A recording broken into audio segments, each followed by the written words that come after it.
Hello everyone, this is Rajkumar Yadav और आप देख रहे हैं प्रेसी विद्यापीठ यूट्यूब चैनल।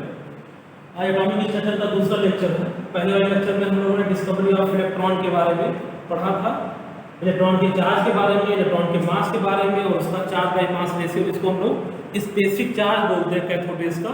तो कैसे फाइंड आउट किया गया था, उसका वैल्यू कितना था, इन सारी चीज़ों के बारे में हम लोगों ने स्टडी कर लिया था। आज लेक्चर 2 में हम लोग देखते हैं कि डिस्कवरी ऑफ प्रोटॉन कैसे हुआ था, इसके बारे में।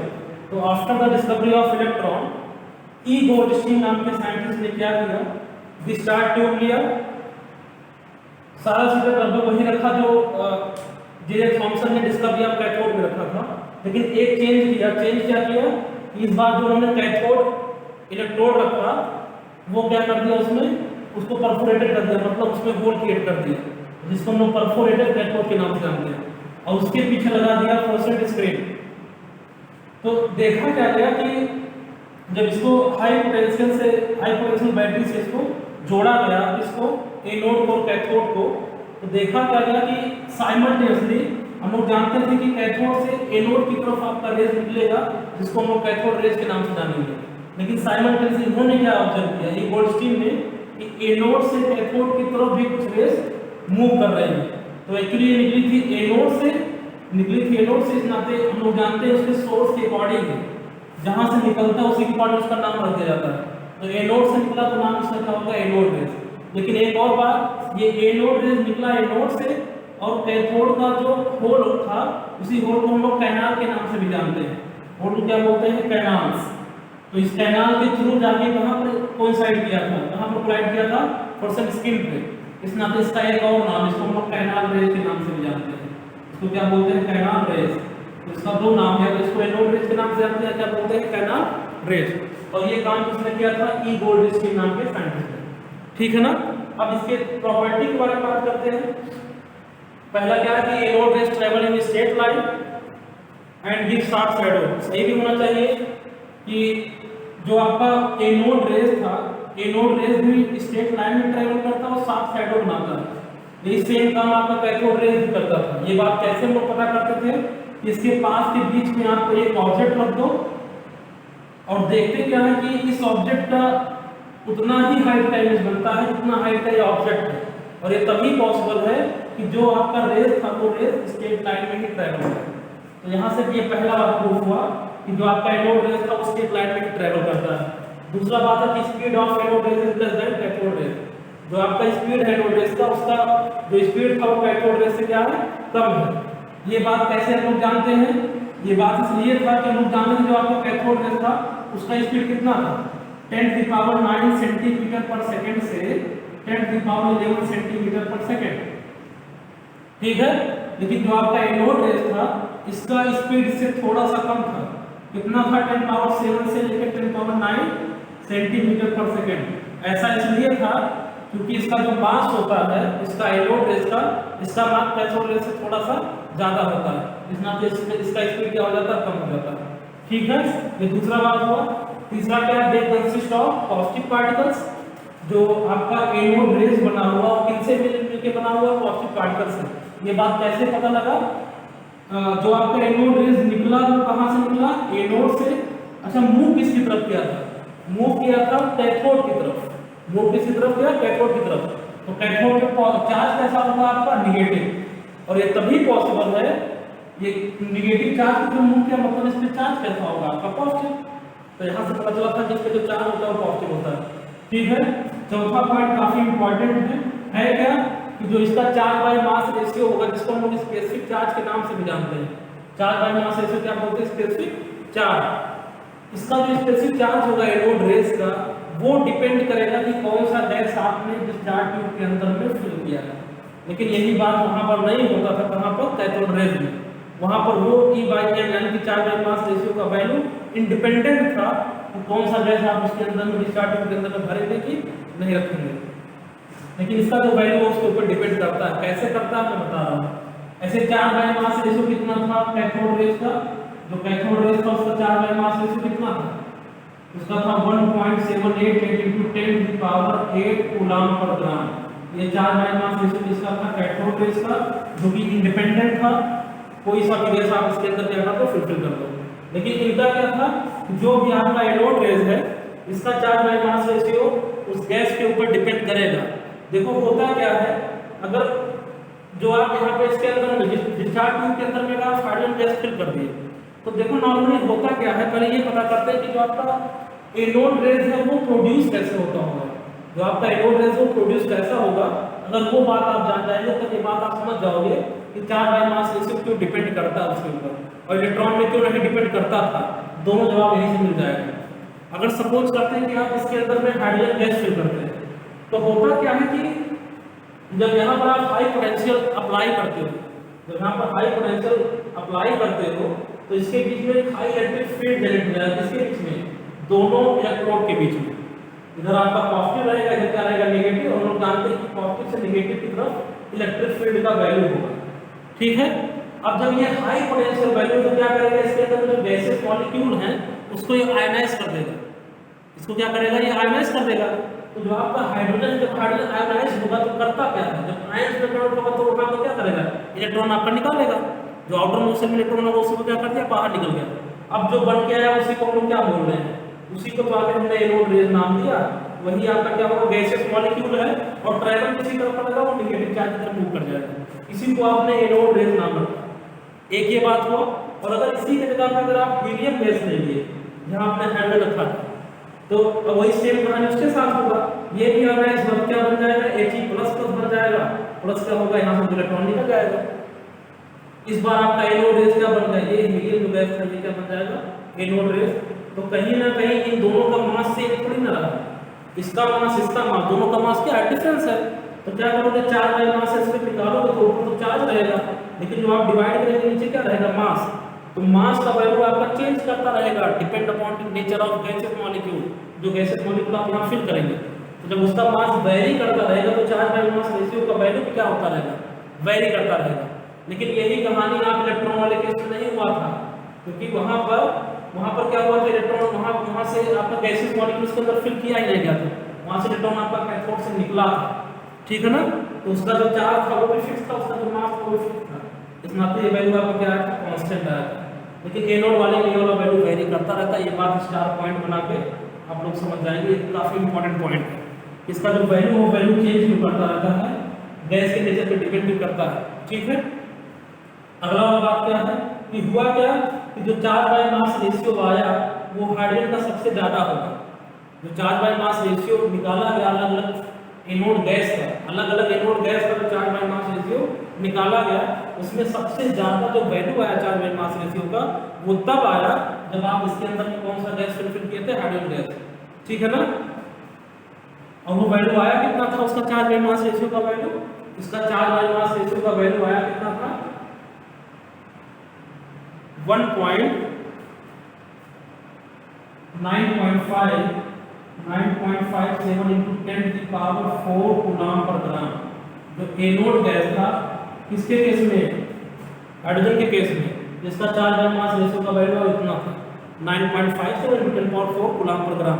और वैसे ही निकाला गया था जैसा आपने कैथोड रेज का चार्ज बाय मास रेशियो का वैल्यू निकाला था। ठीक है ना, अच्छा इसी को क्या हुआ कि जो सबसे छोटा पॉजिटिव चार्ज था, जो सबसे छोटा पॉजिटिव चार्ज देखा गया वो कौन सा देखा गया, हाइड्रोजन। जो सबसे छोटा पॉजिटिव चार्ज देखा गया वो कौन सा देखा गया, हाइड्रोजन। और इसी को रदरफोर्ड ने 1911 में, इसी को रदरफोर्ड ने 1911 में प्रोटॉन नाम दिया। इसी को क्या नाम दिया, प्रोटॉन। तो एक्चुअली यहाँ पर हम लोग एनोड का डिस्कवरी देखते हैं और यहाँ पर क्या आता है, प्रोटॉन का एक्चुअली नॉमेनक्लेचर किया था किसी रदरफोर्ड ने। इस नाते बोला गया कि जो प्रोटॉन का डिस्कवरर है वो कौन है, रदरफोर्ड। कौन से ईयर में, 1911 में। ठीक है ना, तो यहाँ से हम लोग जान गए इसका। और एक और बात, इसका चार्ज और मास जान जाते हैं कि जो आपका प्रोटॉन है उसका चार्ज कितना था, उसका मास कितना है। तो यहाँ मैं थोड़ा सा रफ कर देता हूँ। तो इसका जो चार्ज देखा गया, charge on proton, charge on proton ये कितना था, जितना आपका इलेक्ट्रॉन पे चार्ज था मैग्नीट्यूड उतना ही, लेकिन साइन क्या है, जस्ट अपोजिट। तो इलेक्ट्रॉन पे चार्ज कितना था, 1.6 × 10⁻⁻19 कूलम। तो वहां पर नेगेटिव था, यहाँ पर जिसमें था पॉजिटिव। ठीक है, और चार्ज बाय मास रेशियो आप यहाँ से निकाल लिए। तो क्या मास आप प्रोटॉन बता सकते हैं, बिल्कुल का charge on proton 1.6 × 10⁻⁹ coulomb. Sign क्या होगा इसका पॉजिटिव, जस्ट अपोजिट का सॉरी जितना इलेक्ट्रॉन का आपका चार्ज होगा उसका जस्ट अपोजिट। तो अगर आप इसका मास निकालना चाहें, मास आप प्रोटॉन कितना होगा, जितना इसका चार्ज होगा उसमें चार्ज बाय मास रेशियो से डिवाइड कर दीजिए, जैसा आपने किसमें किया था कैथोड के केस में, कैथोड रेस के केस में। तो कितना है इसका charge 1.6 × 10⁻19 coulomb, charge by mass ratio कितना है 9.57 × 10⁴ कूलम पर ग्राम। इसको सॉल्व करेंगे कितना आएगा 1.6745 × 10⁻24 ग्राम। ये ग्राम में किसका मास आ गया प्रोटॉन का। और अगर आप इसको किलोग्राम में फाइंड आउट करना चाहते हैं तो क्या कर देंगे 1.6745 × 10 कितना हो जाएगा -27 kg। ये इसका मास हुआ किसका प्रोटॉन का, और ये मास किससे ज्यादा आपका इलेक्ट्रॉन का। तो आप यहाँ से इलेक्ट्रॉन का चार्ज बाय मास रेशियो भी निकाल सकते हैं कि जो आपका इलेक्ट्रॉन का और इसका जो प्रोटॉन का होगा दोनों का मास का रेशियो भी निकाल सकते हैं कि m of electron by m of proton. ये वैल्यू आप कर सकते हैं तो कितना आएगा। तो देखेंगे जो आपका प्रोटॉन का मास है वो इलेक्ट्रॉन के मास से काफ़ी ज़्यादा आएगा। इसको आप कर भी सकते हैं, कोई दिक्कत नहीं। हम लोग देखते हैं डिस्कवरी ऑफ न्यूट्रॉन। इलेक्ट्रॉन का डिस्कवरी हो गया, प्रोटॉन का हो गया, उसके बाद किसका देखते हैं डिस्कवरी ऑफ इलेक्ट्रॉन। तो डिस्कवरी ऑफ प्रोटॉन के 20 साल बाद रदरफोर्ड के ही एक स्टूडेंट थे जिनका नाम क्या था चैडविक, उनका नाम क्या था चैडविक, और ये 1932 का बाद 1911 में डिस्कवरी हुआ था किसका प्रोटॉन का। उसके 20 साल बाद 1932 में चैडविक जो कि किसके स्टूडेंट थे रदरफोर्ड के स्टूडेंट थे, उन्होंने किया क्या कि बेरिलियम का फॉइल लिया, बेरिलियम का फॉइल लिया, बेरिलियम का एटॉमिक नंबर कितना है 4, मास कितना है 9, और इस पे बम्बार्डमेंट करवाया किसका अल्फा पार्टिकल का। इस पे बम्बार्डमेंट किसका करवाया अल्फा पार्टिकल। अब एक बात यह है कि अल्फा पार्टिकल क्या है, तो अल्फा पार्टिकल क्या है न्यूक्लियस ऑफ जो आपका अल्फा पार्टिकल होता है, इसमें हम और डिस्कस करेंगे आगे। जो अल्फा पार्टिकल स्टैटिक एक्सपेरिमेंट के बारे में बात करेंगे रदरफोर्ड का, तो उस पर मैं अच्छी तरीके से बताऊंगा कि अल्फा पार्टिकल क्या है। लेकिन तब तक के लिए आप थोड़ा सा ये जान जाइए कि अल्फा पार्टिकल होता क्या है, ये न्यूक्लियस ऑफ हीलियम होता है। क्या होता है न्यूक्लियस ऑफ हीलियम। जो आपका हीलियम गैस उसी का जो न्यूक्लियस है that is known as alpha particle. मतलब दो इलेक्ट्रॉन आप बाहर निकाल देंगे तो जो उसका न्यूक्लियस बचेगा उसे क्या बोलते हैं अल्फा पार्टिकल बोलते हैं। तो इसका मास कितना होगा 2, सॉरी एटॉमिक नंबर कितना है 2 और मास कितना है 4। तो इसका फॉइल लिया, इसका बेरिलियम का फॉइल लिया और इस पे अल्फा पार्टिकल का बम्बार्डमेंट करवाया। देखा क्या उन्हें मिला क्या, यहाँ से कार्बन मिल गया और यहाँ से एक न्यूट्रल कुछ रेज उनको दिखा, एक ऐसा रेज दिखा कि जब उन रेज को ये रेज के फॉर्म में दिखा, रेडिएशन के फॉर्म में, और जब इन रेज को इलेक्ट्रिक फील्ड और या मैग्नेटिक फील्ड, इलेक्ट्रिक फील्ड या मैग्नेटिक फील्ड से जब इसको पास करवाया गया तो देखा क्या गया कि बिना डेविएशन शो किए स्ट्रेट लाइन में ही निकल गया। मतलब किसी तरीके का इसमें फ्लक्चुएशन आया नहीं। इससे प्रूफ क्या होगा कि इस पे जो आपका रेस निकला था इस पे किसी भी तरीके का चार्ज नहीं है, और इस प्रॉपर्टी को लोग न्यूट्रल बोलते हैं। इसी न्यूट्रल से इन रेस का नाम रखा गया न्यूट्रॉन्स। इसी न्यूट्रल वर्ड से इसका नाम क्या रखा गया न्यूट्रॉन्स। यानी कि जो आपका रेस था वो रेस जिन स्मॉल छोटे पार्टिकल से मिलकर बना होगा उन पार्टिकल्स को क्या बोला गया न्यूट्रॉन्स बोला गया। इस तरीके से न्यूट्रॉन्स का डिस्कवरी हुआ था। क्या हुआ था अल्फा पार्टिकल का बम्बार्डमेंट किसके ऊपर करवाया गया बेरिलियम फॉइल के ऊपर। यहाँ से कार्बन बना और कुछ रेस निकला, जब रेस को पास करवाया गया इलेक्ट्रिक फील्ड से और मैग्नेटिक फील्ड से तो बिना डेविएशन शो किए पास कर गया। इस प्रॉपर्टी को न्यूट्रल बोलते हैं। इस प्रॉपर्टी क्या बोलते हैं न्यूट्रल। तो जो रेस था जिन पार्टिकल से मिलकर बना उनको न्यूट्रॉन्स नाम दिया गया। ठीक है, अब इसके चार्ज और चार्ज बाय मास रेशियो और इसके मास के बारे में बात करते हैं। तो जहाँ तक कि अगर चार्ज का बात करें तो चार्ज ऑन न्यूट्रॉन कितना हो जाएगा, चार्ज ऑन न्यूट्रॉन इस पे चार्ज होगा ही नहीं, कितना होगा 0। तो इसका मतलब ये चार्ज बाय मास रेशियो कितना आएगा, चार्ज बाय मास रेशियो वो भी कितना हो जाएगा E/m कितना हो जाएगा 0/समथिंग। अगर मास ऑफ न्यूट्रॉन कर देंगे तब भी कितना आएगा 0 ही होगा। तो इसका चार्ज भी 0 होगा, चार्ज बाय मास रेशियो भी क्या होगा 0 होगा। लेकिन जो इसका मास आता है मास ऑफ न्यूट्रॉन ये थोड़ा सा ज़्यादा होता है किसके मास से, प्रोटॉन के मास से। कितना होगा मैं उसका वैल्यू लिख देता हूँ 1.67 7 × 10⁻⁻24 ग्राम होता है। और जो आपका प्रोटॉन का मास था वो 1.674 आया था, इसका 1.67, किसी किसी बुक में यहाँ 8 लिखा हुआ, किसी किसी बुक में 9 लिखा हुआ, कहीं कहीं 7 भी लिखा हुआ है। तो इसका वैल्यू में 1.67 यहाँ ऐड कर लीजिए, 1.678 × 10⁻24 ग्राम के बराबर होता है। तो इस तरीके से हमने तीनों फंडामेंटल्स ऑफ एटॉमिक पार्टिकल का डिस्कवरी देख लिया। इलेक्ट्रॉन का डिस्कवरी कब हुआ था, कैसे हुआ था, किसने किया था। सेम केस प्रोटॉन में और सेम केस इसमें न्यूट्रॉन में। अब इसके बाद हम लोग आगे मूव करेंगे। ये करने के बाद जब जे थॉमसन ने डिस्कवरी किया था इलेक्ट्रॉन का, उसके बाद उन्होंने अपना एक एटॉमिक मॉडल दिया था जिसको हम लोग जे थॉमसन एटॉमिक मॉडल के नाम से जानते हैं, उसको वाटरमेलन एटॉमिक मॉडल भी बोलते हैं। तो इसके बाद हम लोग वो चर्चा करेंगे। और इसके बाद डिस्कवरी ऑफ प्रोटॉन के बाद रदरफोर्ड ने भी अपना एक एक्सपेरिमेंट किया था, उसको बोला गया Rutherford alpha particle scattering experiment. वहां पर मैं डिटेल में बताऊंगा कि अल्फा पार्टिकल होता क्या है, ठीक है। और इसके बाद हम लोग और फर्दर मूव करेंगे, ठीक। चलिए अब इसका हम लोग देखते हैं जे थॉमसन मॉडल। इसको प्लम-पडिंग मॉडल के नाम से भी जानते हैं। क्यों इसका नाम प्लम-पडिंग पड़ा, इसके बारे में भी हम लोग डिस्कस करते हैं। तो इलेक्ट्रॉन का डिस्कवरी करने के बाद जे थॉमसन ने बोला गया कि जो भी आपका एटम है, जो भी आपका एटम है वो बिल्कुल वैसा दिखता है जैसे आपका एक वाटरमेलन। वाटरमेलन सारे बच्चे देखे होंगे, उसके बीच में सीड्स होते हैं।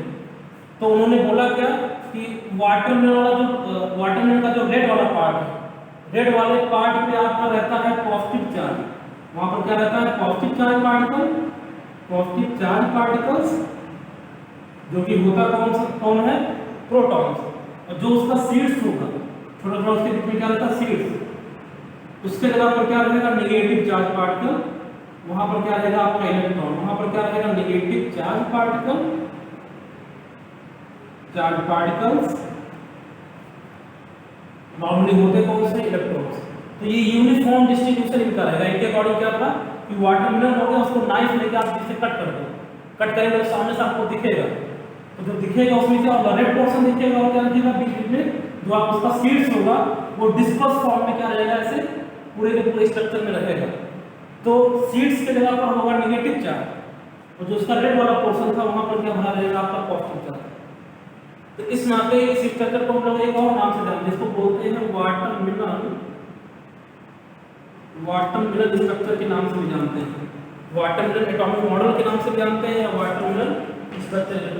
वाटरमेलन क्या है, इसका एटॉमिक स्ट्रक्चर।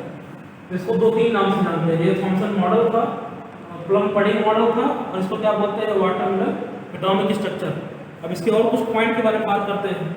इनका पॉइंट क्या क्या था, इसको हम लोग पॉइंट वाइज समझ भी सकते हैं कि जो आपका इलेक्ट्रॉन था, यानी कि जो नेगेटिव चार्ज था, वो यूनिफॉर्म तरीके से क्या था, डिस्ट्रीब्यूटेड था ओवर द पॉजिटिव चार्ज। तो इसका क्या था, पॉजिटिव चार्ज था, उस पर क्या था, रैंडमली तरीके से डिस्ट्रीब्यूटेड था।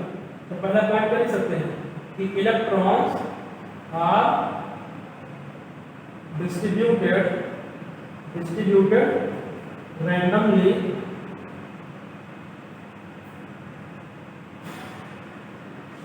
electrons are distributed randomly throughout the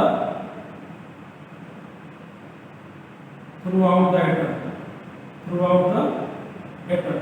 पूरे एटम में जो आपका इलेक्ट्रॉन्स होगा क्या होगा, रैंडमली डिस्ट्रीब्यूटेड रहेगा। जैसे आपका सीड्स होता है, कहीं कहीं आपका सीड्स ज्यादा भी होता है, कहीं कहीं आपका जो सीड्स होगा वो कम भी रहता है। तो रैंडम तरीके से क्या रहेगा, पूरे के पूरे एटम में डिस्ट्रीब्यूटेड था, ठीक है।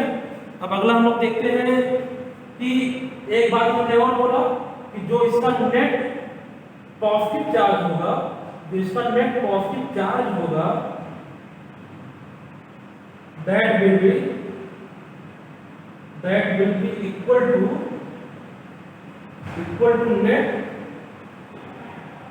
Negative charge. जिसका नेट पॉजिटिव चार्ज होगा किसके बराबर होगा, नेट नेगेटिव चार्ज। इससे क्या होगा, इससे जो आपका एटम होगा, hence atom will be electrically neutral. इससे होगा क्या, जो आपका एटम रहेगा वो इलेक्ट्रिकली क्या हो जाएगा, न्यूट्रल हो जाएगा। जितना आपका पॉजिटिव चार्ज का अमाउंट उतना ही क्या है, नेगेटिव चार्ज का अमाउंट है, ठीक है। ये 2-3 जरूरी पॉइंट इन्होंने बोला था, किसने, जे थॉमसन ने अपने एटॉमिक मॉडल में। ठीक है, इसमें बहुत सारे ड्रॉबैक्स भी हैं। ड्रॉबैक का पता चलेगा जब हम लोग रदरफोर्ड का एटॉमिक मॉडल स्टडी करेंगे।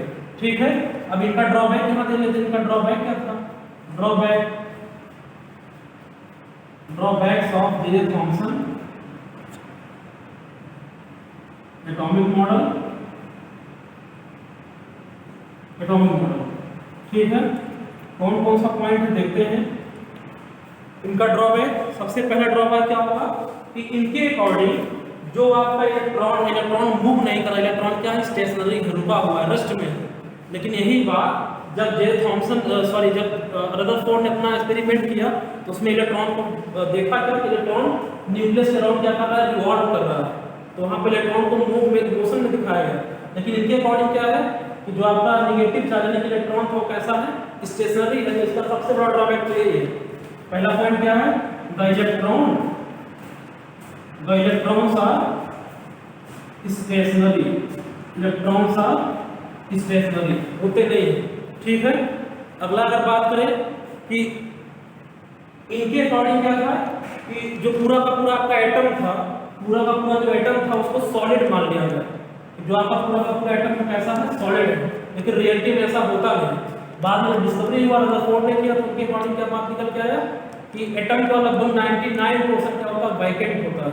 तो दूसरा ड्रॉबैक क्या था कि the atoms are solid, completely solid. The atoms are solid, the atoms are solid. ठीक है, और अगला अगर बात करें तीसरा पॉइंट, रदरफोर्ड ने उसका डिस्कवरी किया तो उनके अकॉर्डिंग जो पॉजिटिव चार्ज था, पॉजिटिव चार्ज सेंटर्ड पे क्या कर रहा था, कंसंट्रेटेड था, लाई कर रहा था। लेकिन इनके अकॉर्डिंग क्या है कि सारा का सारा जो पॉजिटिव चार्ज था वो भी क्या था, इलेक्ट्रॉन की तरह पूरा डिस्पर्स्ड है, फैला हुआ पूरे एटम पे। लेकिन ऐसा होता नहीं। तो तीसरा इनका ड्रॉबैक क्या था कि positive charge is concentrated throughout the atom। पूरे के पूरे एटम में क्या है, कंसंट्रेटेड है।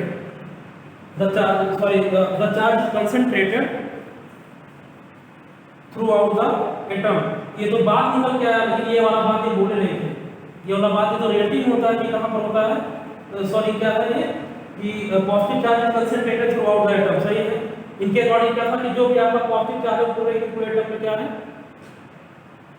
डिस्पर्स फेज में पूरा का पूरा फैला हुआ, लेकिन होता क्या है, सेंटर पे कंसंट्रेटेड रहता है।